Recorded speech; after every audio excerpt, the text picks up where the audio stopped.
வணக்கம். இன்னைக்கு நாம ஒரு செம இன்ட்ரெஸ்டிங்கான தலைப்பை பத்தி பேச போறோம்.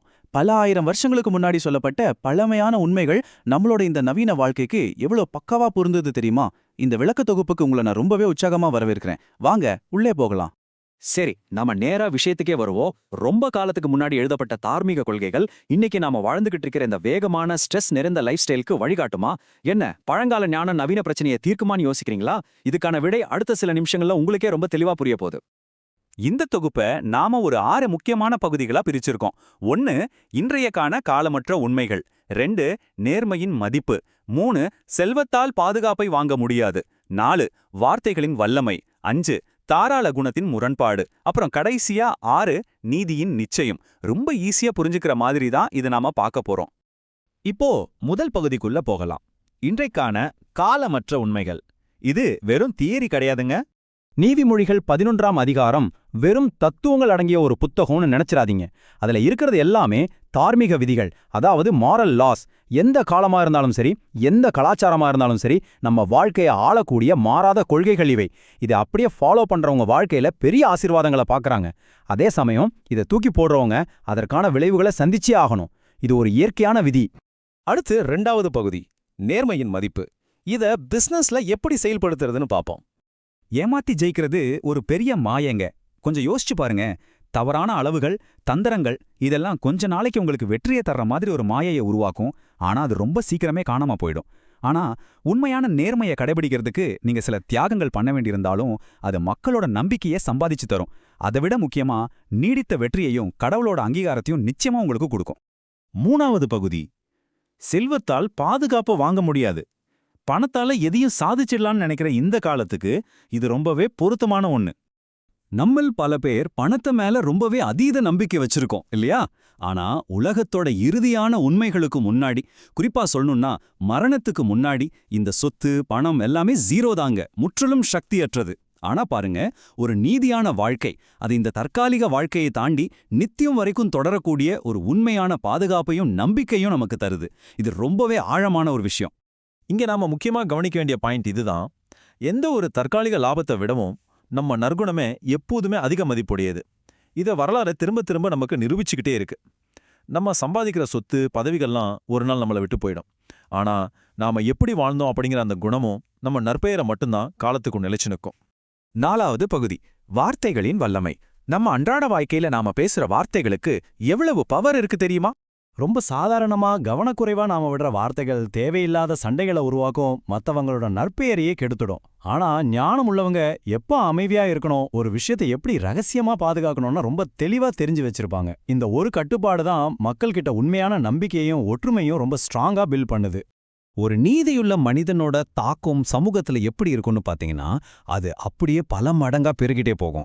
அவங்களோட நேர்மையும் இரக்கமும் ஒரு தனி மனிதனை மட்டும் இல்லாம ஒரு முழு நகரத்தையே பலப்படுத்துதுன்னு சொன்னா உங்களால நம்ப முடியுதா? ஆமாங்க, அவங்க நீதியை ஊக்குவிக்கிறாங்க, அமைதியை கொண்டு வராங்க, ஊருக்கே ஒரு செழிப்பை உருவாக்குறாங்க. தங்களோட ஞானமான ஆலோசனையால பல தீமைகளை முன்கூட்டியே தடுத்து நிறுத்துறாங்க.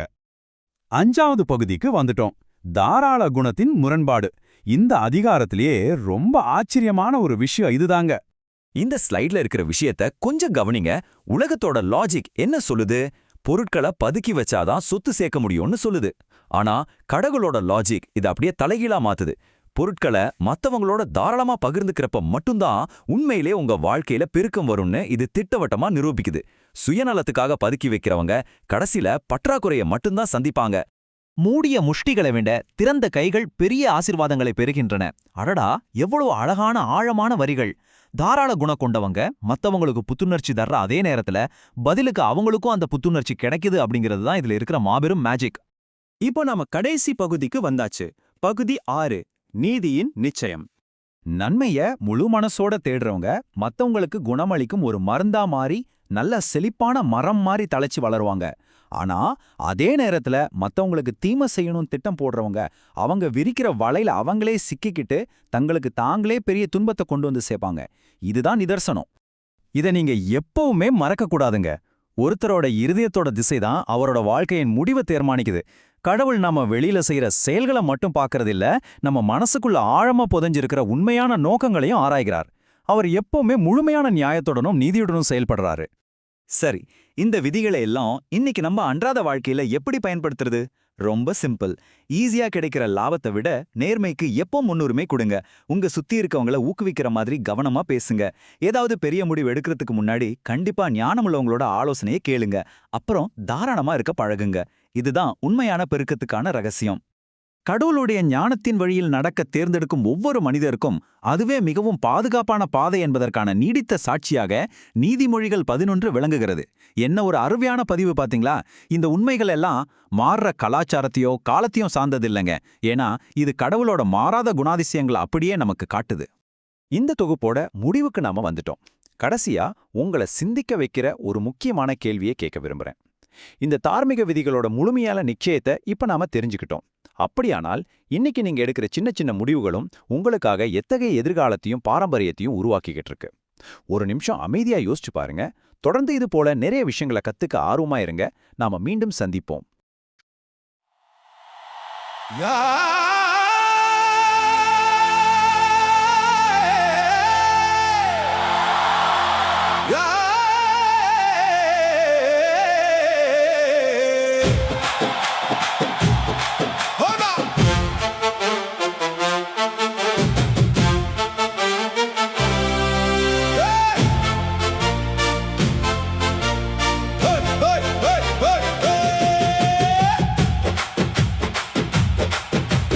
ஞானத்தின் பாதையில் நடந்திடுவோம், இயேசுவின் வார்த்தையில் நிலைத்திடுவோம், உண்மையை பேசி உயர்ந்திடுவோம், ஆண்டவர் வழியில் வென்றிடுவோம். ஞானம் ஞானம் வாழ்வின் செல்வம், நேர்மை நேர்மை தேவன் விருப்பம், அன்புடன் வாழ்வோம், ஒளியாய் நிற்போம், இயேசுவின் நாமம் உயர்த்தி பாடுவோம்.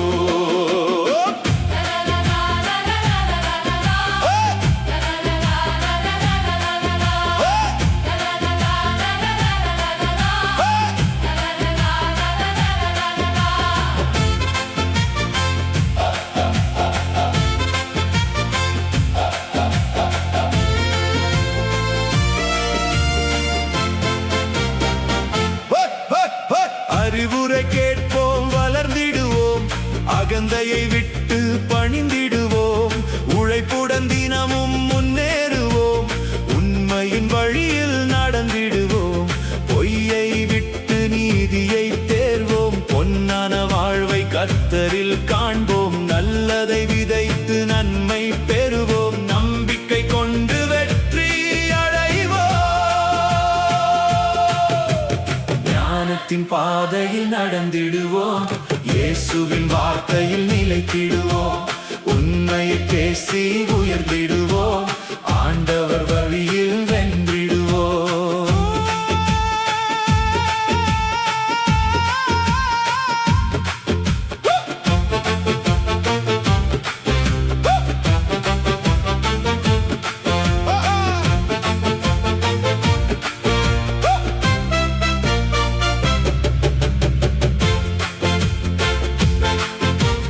இனிய சொல் இதயத்தை மலரச் செய்யும், கடின சொல் காயத்தை வளரச் செய்யும், அன்புடன் பேசுவோம் அமைதி வரும், ஆண்டவர் கிருபை என்றும் நிறையும், நல்ல நண்பரை தேர்ந்தெடுப்போம், நம்பிக்கையோடு வாழ்ந்து காட்டுவோம், பொறுமையால் வெற்றி நமதே ஆகும், பரலோக நம்பிக்கை என்றும் தாங்கும்,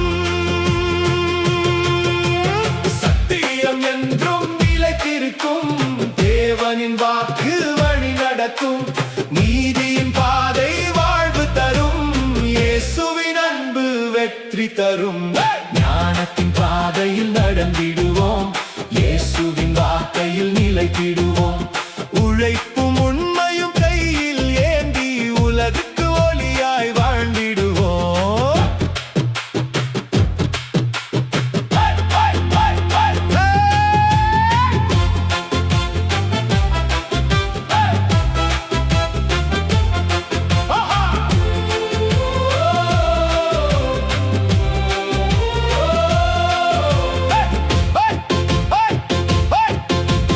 இயேசுவின் நாமம்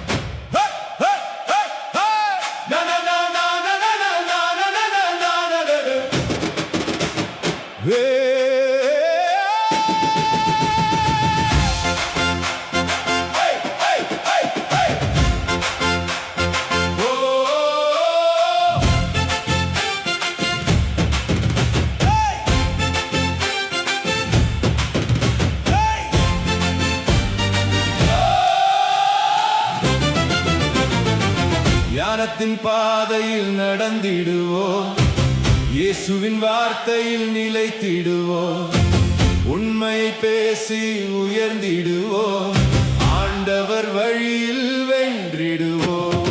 ஞானம் ஞானம் வாழ்வின் செல்வம், நேர்மை நேர்மை தேவன் விருப்பம், அன்புடன் வாழ்வோம், ஒளியாய் நிற்போம், இயேசுவின் நாமம் உயர்த்தி பாடுவோம்.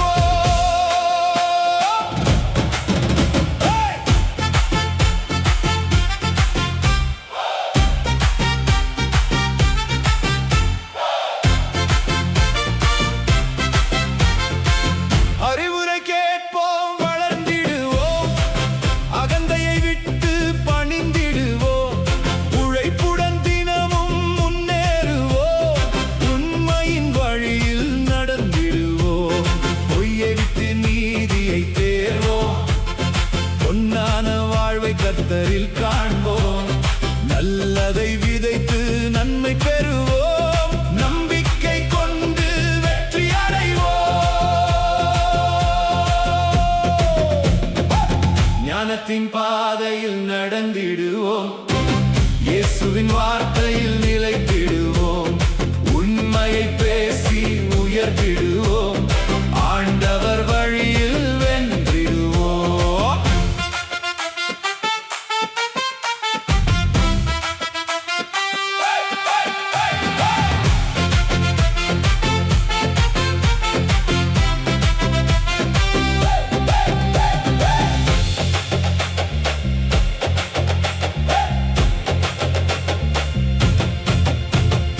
இனிய சொல்லிதயத்தை மலர செய்யும், கடின சொல் காயத்தை வளர செய்யும், அன்புடன் பேசுவோம், அமைதி வரும், ஆண்டவர் கிருபை என்றும் நிறையும், நல்ல நண்பரை தேர்ந்தெடுப்போம், நம்பிக்கையோடு வாழ்ந்து காட்டுவோம், பொறுமையால் வெற்றி நமதே.